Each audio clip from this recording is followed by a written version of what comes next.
Hello hello hello, कैसे हैं आप सभी। हेलो मेरे भाई, कैसे हैं आप सभी।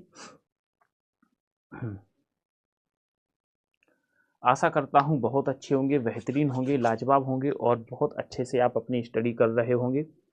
सभी मेरे प्यारे देवी और सज्जनों एक बार सेशन में आ जाएं और सबको इन्फॉर्म कर दें कि सेशन शुरू हो चुका है, ताकि सभी साथीगण आ जाएंगे।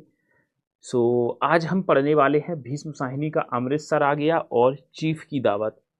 चीफ की दावत अच्छा है, थोड़ा सा आपके दिल को झकझोर के रख देगा। चीफ की दावत पढ़ना, आप इसे पढ़ा होगा बहुत से लोगों ने। स्टार्ट करते हैं। और मेरे भाई, भीष्म साहिनी अमृतसर आ गया मेरे भाई, अमृतसर आ गया और चीफ की दावत, अमृतसर आ गया और चीफ की दावत। इसको हम लोग करते हैं और समझते हैं। लास्ट क्लास में हम लोगों ने कोसी का घटवार देखा था। फौजी और उसकी प्रेमिका लक्ष्मा गोसाई और कृष्णा सोबती, सिक्का बदल गया। वही सिक्का बदल गया इन द सेंस कि समय नहीं रहा। अब वो शाह और साहिनी की चीज़ें देखी थी। आज हम देखने वाले हैं अमृतसर आ गया और चीफ की दावत। ये भी छोटे ही हैं, बड़े नहीं हैं। मैंने पढ़ा है सर, हाँ पढ़े होंगे, अच्छे हैं ये, अच्छे हैं, बहुत अच्छी, एकदम दिल झकझोर के रख देगी चीफ की दावत, याद रखियो एक बात। चलो स्टार्ट करते हैं बिना देर किए, बिना देर किए स्टार्ट करते हैं और समझते हैं अमृतसर आ गया। कुछ आईएमपी फैक्ट्स जानते हैं। कहा जा रहा है भीष्म साहिनी जी इसके लेखक हैं। अमृतसर आ गया के लेखक कौन माने जाते हैं? अमृतसर आ गया के लेखक भीष्म साहिनी जी माने जाते हैं। अमृतसर आ गया के लेखक कौन माने जाते हैं? भीष्म साहिनी जी माने जाते हैं। 1971 ईस्वी में रचित तथा 1973 में प्रकाशित पटरियां संग्रह में इसको प्रकाशित किया गया। किस संग्रह में? पटरियां संघर्ष संग्रह में इसे प्रकाशित किया गया। इसके जो पात्र हैं लेखक, 3 पठान, एक बाबू, एक सरदार, एक बुढ़िया, ट्रेन में बैठ करके आ रहे हैं, सफर में हैं। पटरियां इनका संग्रह है। 1973-71 में ये आया है। 73 का पटरियां काव्य संग्रह है, इसमें इसे रखा गया है अमृतसर आ गया। अमृतसर आ गया जो कहानी है ये किस में रखी गई है? अमृतसर आ गया कहानी पटरियां संग्रह में रखी गई है।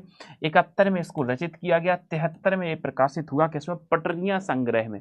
पटरियां संग्रह में इसे रखा गया है। आगे चलते हैं भीष्म साहिनी जी के बारे में। रावलपिंडी पाकिस्तान में इनका 1915 में जन्म होता है। रावलपिंडी पाकिस्तान में जन्म होता है और 2003 में दिल्ली में निधन होता है। 2003 दिल्ली में निधन होता है। 1957 से लेकर 1963 तक मेरे भाई, 1957 से लेकर 1963 तक मॉस्को में फॉरेन लैंग्वेज पब्लिकेशन हाउस में अनुवादक के काम में कार्यरत रहे। यहाँ उन्होंने लगभग 24 रूसी किताबों का, इन्होंने 24 जो रूस की किताबें थी हिंदी में अनुवाद भी किया यहीं पर, जहां पर एक कार्यरत थे। साहिनी जी को भीष्म साहिनी जी को पद्म विभूषण से भी अलंकृत किया गया है। भीष्म साहिनी के और संग्रह भी आप देख लीजिएगा, भाग्य रेखा, और इसके बाद पहला पाठ, भटकती राख, पटरियां, बारचू, शोभा यात्रा, निशाचर, पाली, डायन। यहाँ पर इन्हें क्या दिया गया? इनके ये जो संग्रह है इन्हें पद्म विभूषण तो उन्हें दिया ही गया उनके साहित्यिक कार्य के लिए। और भारत पाक विभाजन के समय उपजे, देखो अब ये आया हमारा, एक मिनट में देखो आता हूं।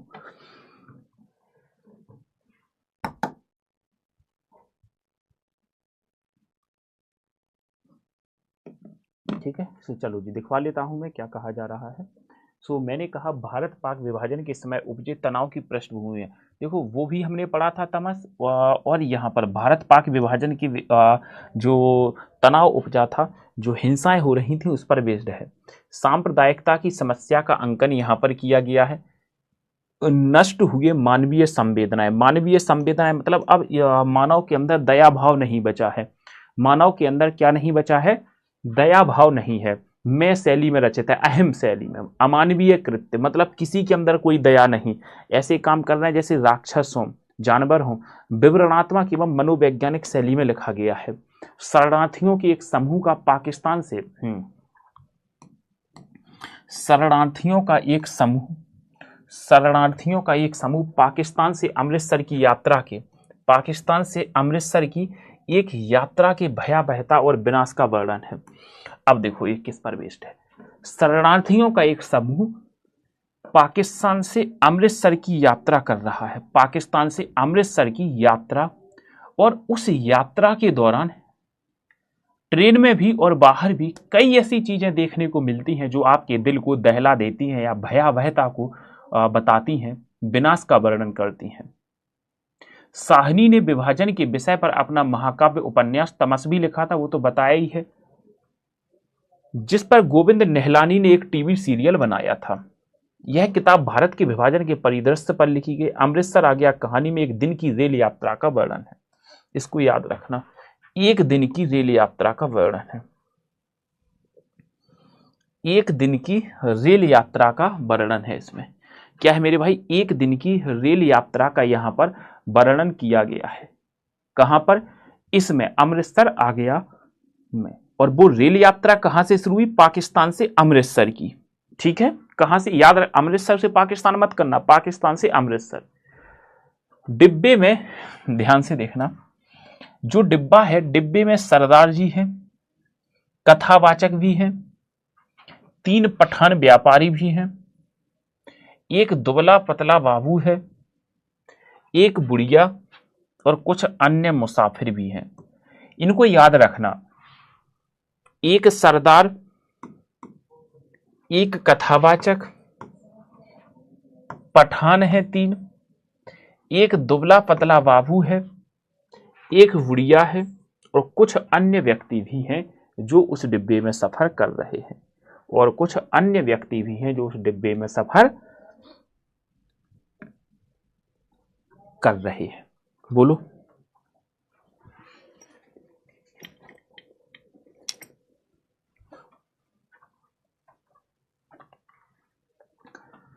अब यहीं से इनकी चीजें होने लगेंगी, यहीं से इनकी चीजें बिगड़ने लगेंगी, सफर से ही देखना अब तुम, यहीं से इनकी चीजें बिगड़ने लग जाएंगी। सो कौन कौन है सफर में, सरदार, कथावाचक, व्यापारी, बाबू है, एक बुढ़िया है और अदर मुसाफिर हैं। पाकिस्तान लाहौर, गुरदासपुर, झेलम का स्टेशन, वजीराबाद का स्टेशन, अमृतसर, पेशावर, बंबई, दिल्ली, हरबंसपुरा, जिसके निकले जाने पर बाबू को लगा कि खतरा टल गया। जैसे ही स्टेशन निकले सो बाबू को क्या लगने लगा, अब खतरा टल गया है। क्या है, उस समय डिवाइडेशन की स्थितियां थी, सो हम लोग एक दूसरे के खून के प्यासे थे, उसे लग रहा था अब लड़ाई दंगे शांत हो गए, अब खतरा टल गया। भारत पाकिस्तान विभाजन के समय बढ़ती सांप्रदायिकता नफरत को एक चलती रेल के डिब्बे के भीतर की घटनाओं से व्यक्त किया गया है। सांप्रदायिकता तनाव की विषय वस्तु जिसमें भाईचारे व मानवीय रिश्तों में एक टूटन दिखाई पड़ती है। शुरू में खुशनुमा माहौल, बाद में वातावरण भयाक्रांत हो गया। शायद सबको दंगों की आहट थी कि अब ट्रेन में भी दंगे होना शुरू हो जाएंगे। कथावाचक जो है वो स्वयं लेखक हैं, कथावाचक हैं जो वो क्या है मेरे भाई, वो स्वयं लेखक हैं। कथावाचक जी जो है वो क्या है मेरे भाई, वो स्वयं लेखक हैं। भीष्म साहिनी जी ही मान सकते हैं, ठीक है, भीष्म साहिनी ही जी मान सकते हैं। लेखक द्वारा ट्रेन यात्रा का विवरण जिसमें विभाजन की त्रासदी के दरमियान भय और आतंक का माहौल है। वातावरण में भय और आतंक के बीच दो धर्मों के बीच अविश्वास का माहौल है। दो धर्मों के बीच क्या है, दो धर्मों के बीच अविश्वास का माहौल है। ठीक है, दो धर्मों के बीच क्या है, अविश्वास का माहौल है, मतलब इन दोनों को एक दूसरे पर विश्वास नहीं है। ये बड़े अमानवीय इंसान हो रहे हैं। साइड से वॉइस कम है, आपकी साइड से वॉइस कम है, एक बार देख लेना।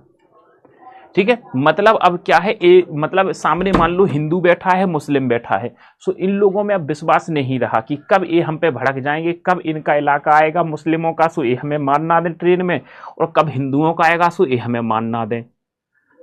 सो इनमें एक अविश्वास का भाव, डर का माहौल बना हुआ है, ये कथावाचक जी बता रहे हैं। एक ओर पाकिस्तान बन जाने का जोश था तो दूसरी ओर हिंदुस्तान के आजाद हो जाने का जोश। एक तरफ मुस्लिम खुशी मना रहे हैं कि पाकिस्तान बन गया, और एक तरफ हिंदू खुशी मना रहे हैं कि हिंदुस्तान आजाद हो गया। लेखक द्वारा पूरे वातावरण का यथार्थ, सजीव, मार्मिक एवं संवेदनशील चित्रण। लेखक स्वतंत्रता दिवस का समारोह देखने दिल्ली जा रहा था। लेखक क्या कर रहे थे, स्वतंत्रता दिवस का समारोह देखने दिल्ली आ रहे थे। पाकिस्तान से कहां आ रहे थे, दिल्ली आ रहे थे। ठीक है सैफीन,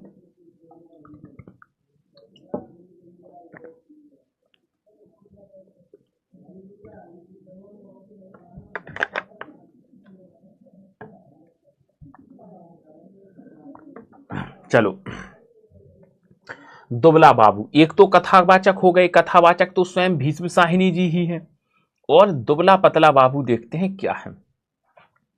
लेखक कथावाचक का सहयात्री जो लेखक को संभवतः पेशावर का जान पड़ता है।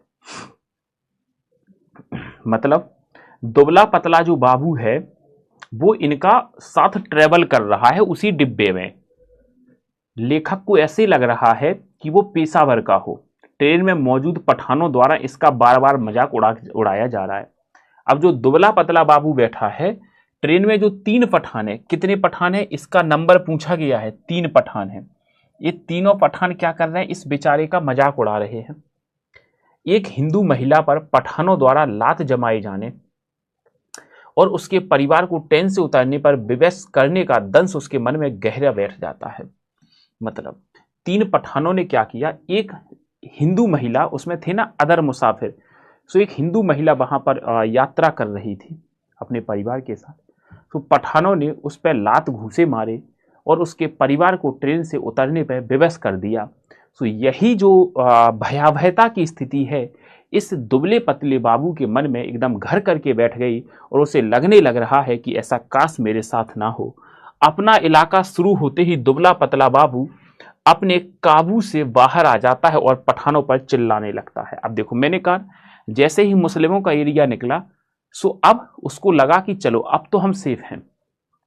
सो ये बाबू क्या कर रहा है, जैसे ही उनका इलाका खत्म हुआ अब हिंदुओं का इलाका आ गया, सो वो बाबू कहते हैं ना, बाबू अपने काबू से बाहर आ जाता है और पठानों पर चिल्लाने लगता है। बदले की भावना में एक अधेड़ उम्र के मुस्लिम को मार देता है। लो भैया, मैंने कहा ना वही बातें हैं तमस जैसी सेम। अब उसने एक महिला, पठानों ने एक महिला के परिवार वालों को मार के विवश करके ट्रेन से उतार दिया। अब जैसे ही इसका इलाका आया सो इसने भी एक बुजुर्ग मुस्लिम को मार मार कर क्या है भैया बहुत मारा, बदले की भावना में कि तुमने मेरे हिंदू भाइयों को मारा, हमने तुमने तुम्हारे मुस्लिम भाई को मारा। अब डिब्बे के 3 पठान, डिब्बे के 3 पठान पश्तो में दुबला बाबू से बात करते समय उसका मजाक उड़ाते हैं। अब वो उनका मजाक उड़ा रहे हैं बाबू का। अपने क्षेत्र में पठानों के मन का तनाव ढीला था, अपने क्षेत्र में पठानों के जो मन का तनाव था वो ढीला था। सर गौणपात्र सरदार लाम के दिनों में बर्मा की लड़ाई में भाग ले चुके हैं। विनोद प्रिय अधिकतर कई बार कह घी घी करके हंसते हैं। पठान और दुबला बापू को लड़ने से रोकते हैं। एक इनमें सरदार हैं जो पठान को और बाबू को लड़ाई से रोकते हैं और बढ़िया अच्छे व्यक्ति हैं। बुढ़िया नेक दिल है। ट्रेन से मुसाफिर को उतारे जाने पर मार्मिक अपील करती है कि उसे मेरे पास बैठने दो। भिस्ती दंगों के बीच यात्रियों को पानी पिलाने आता है। महज एक बार ही इसका जिक्र है, मतलब दंगे हो रहे थे तो ट्रेनों में पानी पिलाने आ रहा था। ठीक है, तो इस पर ये बेस्ड है पूरी की पूरी कहानी। अमृतसर आ गया। बंबई क्यों छोड़ेंगे, पाकिस्तान आते जाते रहेंगे, बंबई छोड़ दे में क्या तुक है, लेखक कहता है। एक और पाकिस्तान बन जाने का दोष, दूसरी ओर हिंदुस्तान की आज़ादी का जोश। मैं अनेक दंगे देख चुका था, इसलिए वातावरण में होने वाली छोटी सी तब्दीली को भी भांप गया था, क्योंकि तमस जैसी घटनाओं को इन्होंने देखा है। भागते व्यक्ति, खटाक से बंद होते दरवाजे, घरों की छतों पर खड़े लोग, चुप्पी और सन्नाटा सभी दंगों के चिन्ह थे। तुम्हारे दिल में दर्द मर गया है बेरहमो, तुमने बहुत बुरा किया, वृद्धा कह रही है, क्योंकि उन्होंने उस पूरे परिवार को ट्रेन से उतार दिया था ना। आग है देखो आग लगी है, दुबला बाबू लेखक से कह रहा है। माथे पर पसीने की परत किसी मुर्दे की माथे की तरह चमक रही थी। लेखक दुबला बाबू के विषय में शहर आ गया, अमृतसर आ गया। दुबला बाबू बेजीन जोगियों आराम नाल बैठो, बे रब दियो बंदियो कुछ होश करो, वृद्धा कह रही है। जो विभाजन पहले प्रत्येक डिब्बे के भीतर होता रहा था अब सारी गाड़ी के स्तर पर होने लगा। तभी सहसा डंड हरे से उस आदमी के हाथ छूट गए और वह कटे पेड़ की भांति नीचे गिरा। देश विभाजन की त्रासदी पर आधारित कहानी में शरणार्थियों के एक समूह का पाक से अमृतसर की ट्रेन यात्रा की भयावहता, विनाश, बर्बरता, सांप्रदायिकता, तनाव एवं अमानवीयता का अंकन है। गोपाल राय जी के शब्दों में एक बार देखना इसको, अच्छा स्टेटमेंट है। देश विभाजन के समय पाकिस्तान से हिंदुस्तान आने वाली ट्रेनों के दहशत अविश्वास और अनिश्चय भरे यात्रियों की मानसिकता की कहानी है। गोपाल राय जी ने बात कही है। उद्धरण, उन दिनों के बारे में सोचता हूं तो लगता है हम किसी झुटपुटे में जी रहे थे। शायद समय बीत जाने पर अतीत का सारा व्यापार ही झुटपुटे में बीता जान पड़ता है। ज्यों ज्यों भविष्य के पट खुलते जाते हैं यह झुटपुटा और भी गहराता चला जाता है। मेरे सामने बैठे सरदार जी बार बार मुझे पूछ रहे थे कि पाकिस्तान बन जाने पर जिन्ना साहब बंबई में ही रहेंगे या पाकिस्तान में जाकर बसेंगे, और मेरा हर बार यही जवाब होता था, बंबई क्यों छोड़ेंगे, जिन्ना की बात हो रही है। कुछ लोग अपने घर छोड़कर जा रहे थे जबकि अन्य लोग उनका मजाक उड़ा रहे थे। कोई नहीं जानता था कि कौन सा कदम ठीक रहेगा, कौन सा गलत। एक ओर पाकिस्तान बन जाने का जोश, दूसरी ओर हिंदुस्तान आज़ाद होने का जोश। जगह जगह दंगे भी हो रहे थे और कौमी आज़ादी की तैयारियां भी चल रही थी। इस पृष्ठभूमि में लगता देश आज़ाद हो जाने पर दंगे अपने आप बंद हो जाएंगे। वातावरण में इस झुटपुट में आज़ादी की सुनहरी धूल सी उड़ रही थी और साथ ही साथ अनिश्चय भी डोल रहा था। और इसी अनिश्चय की स्थिति में किसी किसी वक्त भावी रिश्तों की रूपरेखा झलक दे जाती थी। जितनी देर कोई मुसाफिर डिब्बे के बाहर खड़ा अंदर आने की चेष्टा करता रहे, अंदर बैठे मुसाफिर उसका विरोध करते रहते, पर एक बार जैसे तैसे वह अंदर आ जाए तो विरोध खत्म हो जाता है और वह मुसाफिर जल्दी ही डिब्बे की दुनिया का निवासी बन जाता है और अगले स्टेशन पर वही सबसे पहले बाहर खड़े मुसाफिरों पर चिल्लाने लगता है, नहीं है जगह, अगले डिब्बे में जाओ, घुसे आते हैं कहीं के बदतमीज इंसान। ऐसे हम लोगों के जीवन में भी होता है ना। बहुत बुरा किया तुम लोगों ने, बहुत बुरा किया। बुढ़िया ऊंचा ऊंचा बोल रही थी, तुम्हारे दिल में दर्द मर गया। छोटी सी बच्ची उसके साथ थी बेरहमो, तुमने बहुत बुरा किया, धक्के देकर उतार दिया। डिब्बे में तरह तरह की आड़ी तिरछी मुद्राओं में मुसाफिर पड़े थे। उनकी विभत्स मुद्राओं को देखकर लगता डिब्बा लाशों से भरा पड़ा है। हो गया ये है। सो एक दिन की कहानी है ये। वो पाकिस्तान से अमृतसर आ रहे थे स्वतंत्रता समारोह देखने। उसी टाइम की घटना है। उन्होंने डिब्बे में क्या क्या चीजें देखी, इनके वो याद रखना। डिब्बे में कौन कौन मौजूद थे, 5 मैंने बताए हैं। सरदार थे, कथावाचक थे, 3 पठान थे, दुबला पतला बाबू था और बुढ़िया थी और अदर मुसाफिर थे। चीफ की दावत भी इन्हीं की है, भीष्म साहिनी जी की ही रचना मानी जाती है। 1957 ईस्वी में पहला पाठ में संकलित हुआ। पहला पाठ में इनका एक क्या है, संग्रह है, इसमें संकलित इसमें निकाला गया ये, इसमें पहला पाठ में। और इनके अदर संग्रह भाग्य रेखा, पहला पाठ, अच्छा ये है पहला पाठ 57। भटकती राख, पटरियां, बाड़चू, शोभा यात्रा, निशाचर, पाली डायन, पात्र सामनाथ, मिसेज सामनाथ, सामनाथ की मां, चीफ एवं अन्य। बस ये 3 ही चीजें देखनी है। एक सामनाथ को देखना है, मिसेज सामनाथ 2, तीसरा सामनाथ की मां, चौथा चीफ। चीफ मतलब कोई उनका बॉस। सर कहानी तो बड़ी है, शॉर्ट में ही करा दी भाई। अब देखो वही तो मैं कह रहा हूं, इतनी ही पढ़ लेना बहुत। अब देखो एक मैं वही कह रहा हूं, आपसे समझते नहीं हो। इनके पीछे की वजहें देखो, किन किन स्थानों की बात हुई है, किन किन स्थानों की बात हुई है, डिब्बे में कौन कौन है, डिब्बे में कौन कौन है, एक दिन की कहानी का जिक्र है, कहानी किस पर बेस्ड है,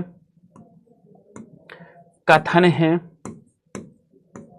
उद्धरण है, ठीक है। और इसके बाद हम क्या याद रख सकते हैं, किस संग्रह में संकलित है। अगर अमृतसर आ गया कहानी से एक प्रश्न बनना है, 3-4 तो नहीं बनेंगे, एक ही बनेगा, ये तो सबको पता है। इसमें से एक बन जाता है।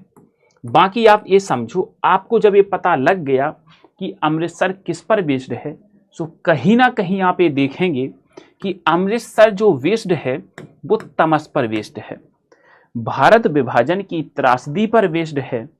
जहां भी हिंदू मुस्लिम से रिलेटेड चीजें हो रही हैं, अब आप अपने मन में इसको एज्यूम करिए कि हमारे भारत में विभाजन की स्थिति बनी है। सांप्रदायिकता जो आपसी रंजिश है वो किस तरीके से होगी। किसी की गलती नहीं है, फिर भी वो एक धर्म की वजह से मरा जा रहा है। एक मुस्लिमों ने एक पूरे परिवार को ट्रेन से उतार दिया, तो दुबले पतले बाबू ने एक अधेड़ उम्र के व्यक्ति को मारा। जबकि ऐसा नहीं है कि जो अधेड़ उम्र का व्यक्ति था उसकी कुछ गलती थी। केवल जलन की आग में, बदले की आग में हम लोग उस समय जी रहे थे। ऐसा लग रहा था कि देश आजाद हो जाने के बाद ये लड़ाई झगड़े खत्म हो जाएंगे, मगर ऐसा नहीं हुआ। हम फिर भी बदले की आग में जीते रहे। सो इस सारी कहानी को आप देखना है कि भारत और पाकिस्तान के विभाजन पर पूरी की पूरी बेस्ड है। और लेखक यहाँ आया था स्वतंत्रता दिवस का समारोह देखने, इस वजह से उसने क्या क्या देखा ट्रेन में वो सारी चीजें बताई हैं। बाकी अगर लेखक का वो देखना है कि इस लेखक ने भारत विभाजन के ऊपर कितने दयनीय स्थिति से भयावह स्थिति दिखाई है, तो वो तमस में ये केवल एक दिन की स्थिति है। जब वो अमृतसर से पाकिस्तान से अमृतसर की यात्रा कर रहा था, तभी अमृतसर आ गया। दुबले पतले बाबू कहता है अपना क्षेत्र आ गया। सो ये उसी एक दिन का वर्णन है केवल इस कहानी में, और कुछ नहीं है। सो क्लियर है जी, बोलो। अब देखो हमें इनकी वो समझनी पड़ेगी बस। पहला कहानी संग्रह भाग्य रेखा है। इनका पहला कहानी जो संग्रह है 1953 भाग्य रेखा है भीष्म साहिनी का। यह साहिनी जी का दूसरा पहला पाठ कहानी संग्रह है। ठीक है, आगे बढ़ते हैं। अब विषय क्या है, बोलो क्लियर हुआ? इसके विषय क्या है? ये किस पर बेस्ड है? एक बेटा अपने बॉस को घर बुलाता है कि बॉस साहब आज आओ मेरे घर पे नाश्ता पानी करने आओ, और आप मेरे घर पे आज पार्टी है। सो बॉस आता है। सो इसे लगता है, और आजकल हर किसी को लगता है कि मेरे घर में सभी पुराने ख्यालात वाले व्यक्ति हैं, और खासकर मेरी बूढ़ी माँ है जो खर्राटे लेते रहती है। उसका पहनावा एकदम गांव के जैसे है, वेस्टर्न नहीं पहनती, साड़ी पहनती है।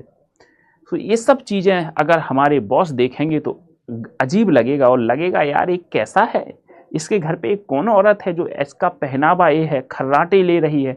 सो वो कहता है माँ आज चीफ साहब को आना है। सो कुल मिला के उसे ये लग रहा है कि ये माँ यहाँ ना रहे, एक दिन के लिए पड़ोसी के घर चली जाए, या एक दिन के लिए पड़ोस के कमरे में बंद हो जाए, या एक दिन के लिए वो अच्छे से पहनना ओढ़ना सीख ले, या एक दिन के लिए वो थोड़ा सा मेंटेन रह ले।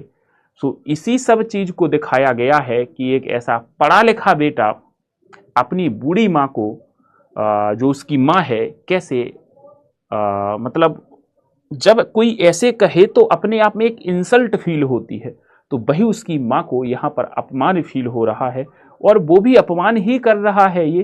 तो इसी चीज को यहाँ पर बेसिकली दर्शाया गया है। बट चीफ फाइनली उसकी माँ से प्रसन्न होते हैं, और फिर उसका बेटा भी अपनी माँ से प्रसन्न होता है कि तूने आज मेरे बॉस को खुश कर दिया है माँ, बहुत अच्छा लगा मुझे। तो यही सब चीज़ों को इसमें दर्शाने वाली चीज़ें मिलेंगी।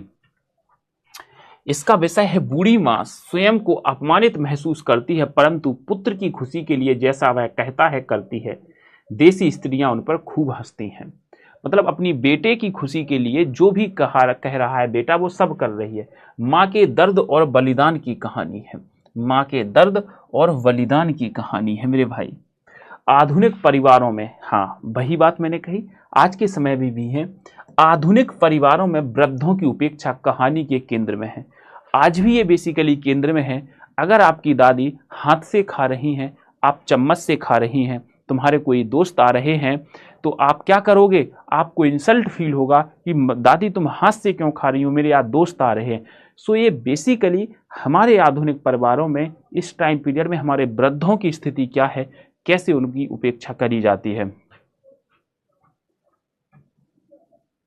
ठीक है, बदलते परिवेश में बिखरती संवेदना की कहानी है। सामाजिक आर्थिक विडंबना का अंकन है। आधुनिक दिखने की चाह में मध्य वर्गीय व्यक्ति प्रदर्शन प्रिय हो गया है। मतलब आधुनिक दिखने की चाह में, जैसे हम तुम्हारी बराबरी के नहीं हैं, मगर हम चाहते हैं हम तुम्हारे जैसे दिखें। सो दिखावा बहुत हो गया, प्रदर्शन प्रिय, दिखावा बहुत हो गया मिडिल क्लास फैमिली में, प्रदर्शन प्रिय। मानवीय मूल्यों के क्षरण की कहानी। चीफ की दावत पारिवारिक जीवन मूल्यों के विघटन को दिखाती है कि परिवार के जो जीवन मूल्य हैं, परिवार के जो वृद्ध जन हैं, वो कैसे खत्म होते जा रहे हैं, उनका सब कुछ। माँ का विशाल हृदय स्पर्शी ममत्व भी कहानी में स्पष्ट है। पंजाबी घरों में गुड़ियां और फुलकारी का बनाना। पंजाबी घरों में गुड़ियां और फुलकारी का बनाना। चलें आगे बढ़ते हैं। मध्यम वर्ग का खोखलापन एवं उसकी मूल्यहीनता की ओर संकेत किया गया है। कहानी का नायक सामनाथ है, जिसके चीफ घर उसके घर डिनर पर आने वाले हैं। इस दौरान वह अपनी बूढ़ी माँ को बाधा समझता है कि यार ये नहीं होती माँ तो ठीक था, और उसे छिपाना चाहता है, वही का है। परंतु माँ से ही काम बनता देख उसकी खुशामद करने लगता है। फाइनली में क्या है, माँ से काम ऐसा बनता देख, क्योंकि उसके चीफ इसकी माँ की कलाकारी से प्रसन्न हो जाते हैं। सो फिर कहता है, माँ तेरे बेटी की तरक्की का सवाल है, तू ये कर ले। सो वही कहा जा रहा है कि परंतु माँ से अपना काम बनता देख उसकी खुशामद करने लग जाता है। यह कहानी एक अर्थ में प्रेमचंद की बूढ़ी काकी का अगला चरण है। उस कहानी की तरह यहाँ भी एक दावत है, किंतु यहाँ मूल समस्या वृद्ध माँ के भूखे होने की नहीं, बल्कि अप्रस्तुति योग्य होने की है। माँ इस अपमानजनक स्थिति से बेहद दुखी है, किंतु जैसे ही उसे पता चलता है कि उसकी फुलकारी बनाने से बेटे की तरक्की हो सकती है, उसके चीफ आते हैं। सो आपने देखा ना, गुड़ियाँ और फुलकारी बनाई जाती है पंजाब में। सो उसके जब चीफ को पता लगता है कि इसकी माँ फुलकारी बना लेती है, सो चीफ कहते हैं हमें एक फुलकारी बना के देना प्लीज। सो बेटा कहता है बिल्कुल बिल्कुल। सो वो माँ से वही जिद्दोजहद कहता है, प्लीज माँ बना दो, इससे तेरे बेटे की इज्जत बढ़ जाएगी, प्रमोशन हो जाएगा। तो वह अचानक खुश हो जाती है और बेटे के लिए मंगल कामना करती है। कहानी के अंत में बूढ़ी काकी की तरह बेटे या बहू का हृदय तो नहीं बदलता, किंतु सारे अपमान के बावजूद माँ का हृदय बेटे के लिए असीम ममता से भरा है। यही इस कहानी का सार तथ्य है। बेटे से माँ कभी गुस्सा नहीं होती, कभी नहीं। सामनाथ, मध्यम वर्गीय नौकरी पेशा व्यक्ति जिसकी जीवन शैली में दिखावा बहुत है, पदोन्नति पाने के लिए चीफ को प्रसन्न करना चाहता है, बूढ़ी माँ को फालतू वस्तु समझता है और उसी से अपनी स्वार्थ सिद्धि भी कराता है। बूढ़ी माँ कौन है? सामनाथ की निरक्षर माँ है, विधवा माँ, जिसके पास पारंपरिक भारतीय माता का विराट हृदय है, पुरानी पीढ़ी का प्रतीक और अपने ही घर में दोयम दर्जे की चीख। खड़ाऊ पहनती हैं और बीमारी की वजह से खर्राटे लेती हैं, जिससे आधुनिक पीढ़ी के सामनाथ को चिड़न है। ऐसा क्यों खर्राटे लेती हैं, पुराने कपड़े क्यों पहनती हैं? चीफ से मिलने पर सकचाती हैं ताकि उसका बेटा बुरा ना माने। बेटे की तरक्की के लिए कमजोर आंखें होने के बावजूद खुशी खुशी फुलकारी बनाने को तैयार हो जाती हैं। फुलकारी पंजाब के गांव की दस्तकारी का एक सुंदर रूप है। चीफ सामनाथ के बॉस हैं, जिसकी वो खुशामद करता है। सामनाथ खुशामद करता है अपने चीफ की। साश्रांत परंतु सहज सामनाथ की बूढ़ी माँ से प्यार से मिलता है। बकौल चीफ उसे गांव के लोग बहुत पसंद हैं। सामनाथ की माँ से गीत सुनने की इच्छा प्रकट करता है, क्योंकि उसे गांव पसंद है। सो आज वो वहीं आया है उसी माहौल में। सो उसकी माँ से कहता है हमें गीत सुनाओ। सामनाथ की धर्मपत्नी, इसमें भी दिखावटीपन का बोध है, पति की तरक्की के लिए खुशामदी में शामिल। चीफ की पत्नी अन्य देसी स्त्रियों की आराधना का केंद्र थी। विवाह गीत गाती है। एक पुराना विवाह गीत गाने लगी, हरियाणी माए हरियाणी भेड़े हरियाते भागी भरिया है। एक वो गीत गाने लगती है, पुराना गीत है सामनाथ को सुनाने के लिए। अब घर का फालतू सामान अलमारियों के पीछे और पलंगों के नीचे छिपाया जाने लगा, क्योंकि चीफ जी आ रहे हैं तो घर को सजाया जा रहा है। जो फालतू सामान है वो बेड के नीचे या अलमारियों के पीछे छिपा रहे हैं। तभी सामनाथ के सामने अड़चन खड़ी हो गई कि माँ का क्या होगा। इन्हें पिछवाड़े इनकी सहेली के घर भेज दो, रात भर बेशक वही रहें, कल आ जाएं। सामनाथ की पत्नी कहती है कि तुम्हारे चीफ आ रहे हैं, माँ का क्या करेंगे? माँ को हम पड़ोसी के घर भेज देते हैं, सुबह आ जाएंगी। जो वह सो गई, अगर माँ यहाँ रहीं पार्टी तो लेट नाइट तक चलेगी, अगर माँ सो गई तो नींद में खर्राटे नेले लगेंगी। साथ ही तो बरामदा है जहां लोग खाना खाएंगे। सामनाथ की पत्नी कह रहे हैं माँ सो गई, और अगर माँ सो गई तो खर्राटे लेंगी, और जहां खर्राटे लेंगी वहीं पर खाना खाएंगे। सब व्यक्ति क्या सोचेंगे, इसकी माँ कैसी है, खर्राटे ले रही है। कोई ढंग की बात हो तो भी कोई कहे, अगर कोई उल्टी सीधी बात हो गई, चीफ को बुरा लगा तो सारा मजा जाता रहेगा। सामनाथ भी कह रहे हैं अब। पुअर डियर चीफ ने माँ को कहा, जी चाहा कि माँ को धक्का देकर उठा दें और उन्हें कोठरी में ढकेल दें, मगर ऐसा करना संभव ना था। चीफ और बाकी लोग भी थे। सामनाथ जी कह रहे हैं, जो जेवर बिका तो कुछ नहीं कर, कुछ बनकर ही आया हूं। माँ कहती रहती थी ना, तुझे पढ़ाने के लिए मैंने सब कुछ बेच दिया, सब कुछ। जेवर बिका तो कुछ बनकर ही आया हूं, निरा लंडूरा तो नहीं लौटा आया। जितना दिया था उससे दुगना ले लेना, सामनाथ अपनी माँ से कह रहा है। वो पालन पोषण वो समय लौटा सकते हो क्या? नहीं लौटा सकते तुम कभी भी। आज कह रहे हो जितना दिया है दोगुना ले लेना। बहुत बढ़िया। आंखों में छल छल आंसू बहने लगे, जैसे बरसों का बांध तोड़कर उमड़ आए हों। माँ ने बहुतेरा दिल को समझाया, मगर आंसू बरसात के पानी की तरह जैसे थमने में ही ना आते थे। माँ की छोटी सी काया सिमट कर बेटे के आलिंगन में छिप गई। माँ दिल ही दिल में फिर बेटे के उज्जवल भविष्य की कामनाएं करने लगी। घर का फालतू सामान छिपाने लगे। वह सो गई तो नींद में अच्छी भली यह भाई के पास जा रही थी। तुमने यूं ही खुद अच्छा बनने के लिए बीच में टांग अड़ा दी। सामनाथ की पत्नी कहती है, तुमने खुद रोका है माँ को। वो अच्छी खासी माँ के पास जा रही थी, तुमने क्यों रोका उसे? नहीं रोकना चाहिए था उसे। और खुदा के वास्ते नंगे पांव नहीं घूमना। सामनाथ अपनी माँ से कह रहा है, नंगे पांव बिल्कुल भी मत घूमना, ना ही वह खड़ाऊ पहनकर सामने आना। किसी दिन तुम्हारी यह खड़ाऊ उठाकर मैं बाहर फेंक दूंगा। 7 बजते बजते माँ का दिल धक धक करने लगा। अगर चीफ सामने आ गया और उसने कुछ पूछा तो वह क्या जवाब देंगी? अंग्रेज को तो दूर से ही देखकर घबरा उठती थी। यह तो अमेरिका है, ना मालूम क्या पूछे, मैं क्या कहूंगी। माँ का जी चाहा कि चुपचाप पिछवाड़े विधवा सहेली के घर चली जाए, मगर बेटे के हुक्म को कैसे टाल सकती थी। तभी देखो मैंने कहा था उस दिन कि एक औरत को हमेशा किसी न किसी के अधीन रखा गया है। पहले जब शादी नहीं हुई सो बाप के अधीन, शादी हो गई सो पति के अधीन, और बच्चा हो गया सो बच्चे के अधीन, और बुढ़ापे में तो बेटे के अधीन रहेंगी। सो वही किसी ना किसी पुरुष के अधीन रखा गया है। अब बेटे के हुक्म को कैसे टाल सकती थी? चुपचाप कुर्सी पर से टांगे लटकाए वहीं बैठी रही। सामनाथ का क्रोध बढ़ने लगा था। बोलते गए, तुम मुझे बदनाम करना चाहती हो ताकि दुनिया कहे कि बेटा माँ को अपने पास नहीं रख सकता। नहीं बेटा, अब तुम अपनी बहू के साथ जैसा मन चाहे रहो। मैं अपना खा पहन लिया, अब यहाँ क्या करूंगी? जो थोड़े दिन जिंदगानी के बाकी बचे हैं, भगवान का नाम लूंगी। तुम मुझे हरिद्वार भेज दो। तुम चली जाओगी तो फुलवारी कौन बनाएगा? क्योंकि उनके बॉस ने कहा है ना, फुलवारी चाहिए। साहब से तुम्हारे सामने ही फुलकारी देने का इनकार किया है, इकरार किया है। मेरी आंखें अब नहीं है बेटा जो फुलवारी बना सकूं। तुम कहीं और से बनवा लो, बनी बनाई ले लो। माँ, तुम मुझे धोखा दे के यूं चली जाओगी, मेरा बनता काम बिगाड़ोगी। जानती नहीं साहब खुश होगा तो मुझे तरक्की मिलेगी। माँ के चेहरे का रंग बदलने लगा। धीरे धीरे उनका झुर्रियों भरा मुंह खिलने लगा, आंखों में हल्की हल्की चमक आने लगी। तो मैं बना दूंगी बेटा, जैसे बन पड़ेगा बना दूंगी। ये था। क्या होता है, सामनाथ जब आते हैं, इनकी माँ को कुर्सी पर बैठा देखते हैं। उन्हें गांव से मोहब्बत थी, इसलिए उनकी माँ से उन्हें प्रेम भाव से देखा। सो माँ से कहते हैं, हमें एक गीत सुनाओ। जब मना किया, बेटे ने कहा तो सुनाया। माँ, तो फिर तुम पंजाब से हो तो ये भी बना लेते होगे? माँ ने कहा हाँ बना लेती थी। हमें दे दोगे बना के? सो उन्होंने कहा, बेटा अब तो मुझे दिखता नहीं है, बट सामनाथ वादा करता है, जी चीफ साहब मैं आपको फुलकारी दे दूंगा। सो उनकी माँ कहते हैं, बेटा अब तुम अपने परिवार के खुश रहो, हमें हरिद्वार छोड़ाओ।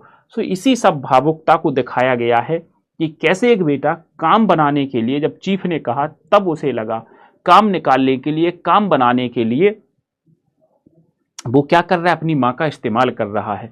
पहले ऐसे लग रहा था कि उसकी इंसल्ट होने लगी। तो इन्हीं सभी चीजों को इस कहानी में दिखाया गया है। अच्छी कहानी है, पढ़ना। सो इसको ही रीड करना। देखो पहले तो मैं ये कहता हूं कि जो चीजें मैं कराता हूं इसी का रिवीजन कर लो, इससे बाहर आपका नहीं जाएगा, ये मैं कह सकता हूं। इससे बाहर आपका नहीं जाने का। ठीक है। सो चीफ की दावत हमने कंप्लीट करी है। चीफ की दावत हमने आज कंप्लीट करी और अमृतसर आ गया कंप्लीट करी है। हाँ दे दूंगा, मैं दे दूंगा। डेली नोट्स में भी तो अपलोड होती होगी। सो बड़ी छोटी सी थी आज की कहानी, बट कंप्लीट हुई। तो आज के सेशन को मैं यहीं पर विराम देना चाहूँगा। धन्यवाद, thank you so much, bye bye and take care, best of luck. Thank you so much मेरे भाई, thank you so much, thank